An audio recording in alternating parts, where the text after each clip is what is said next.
গোলাপ ফুল বাৰু কাৰ কাৰ প্ৰিয়, মোৰ কিন্তু গোলাপ ফুল বহুত প্ৰিয় দেই, বহুত ভাল পাওঁ গোলাপ ফুল।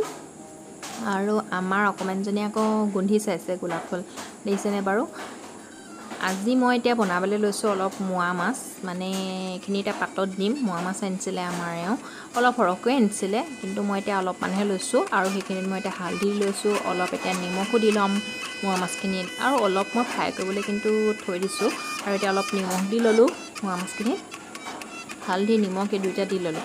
দি লৈ এতিয়া মই এইখিনি তাৰপিছত এতিয়া কলপাত এখন মই লেৰেলাই ল'লোঁ জুইত, গেছতে লেৰেলালোঁ। আৰু তাৰপিছত এতিয়া এইখিনি মোৱা মাছখিনিত অলপ আদা নহৰু পিচা দি দিছোঁ, আৰু মান ধনিয়া অলপো দি দিলোঁ, আৰু এতিয়া অলপ কেঁচা মিঠাতেলো দি ল'লোঁ।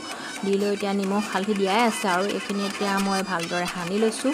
সানি লৈ এতিয়া মই কলপাতখনত ভালদৰে এতিয়া নুৰিয়াই লৈছোঁ, মানে মোৱা মাছখিনি ভালদৰে কলপাতখনেৰে নুৰিয়াই লৈছোঁ। নুৰিয়াই পেলাই এতিয়া ভালদৰে তাক গাঁঠি দি ল'ম।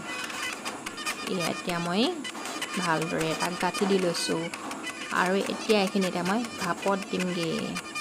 চাই থাকক আপোনালোকে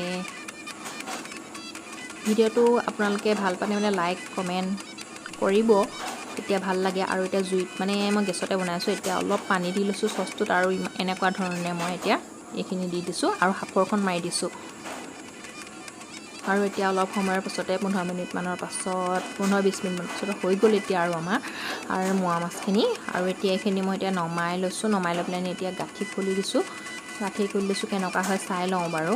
আৰু মান ধনিয়া অলপ সৰহকৈ দিব লাগে, তেতিয়া বেছি ভাল। নহ'লেও ধনিয়া দিনত ধনিয়া অলপ সৰহকৈ দিব লাগে, তেতিয়া বেছি ভাল লাগে। আৰু নহৰু অলপ ফালি ফালি দি দিব পৰা হ'লে বেছি ভাল হ'লহেঁতেন, নহৰু মই আজি নিদিলোঁ বাৰু। আৰু জলকীয়া, সৰু সৰু জলকীয়া অলপ দি দিলে বেছি ভাল হয় খাবলৈ, মানে জলকীয়াৰ সোৱাদটো আজি নাই বাৰু, কম অলপ। তাৰপিছত এতিয়া এইখিনি খৰিচা দেখিছে, খৰিচাৰ লগত খাবা। আৰু এতিয়া মানে এইখিনি ফ্ৰাই কৰা মাছখিনি, এইখিনি ফ্ৰাই কৰি লৈছোঁ অলপমান মাছ।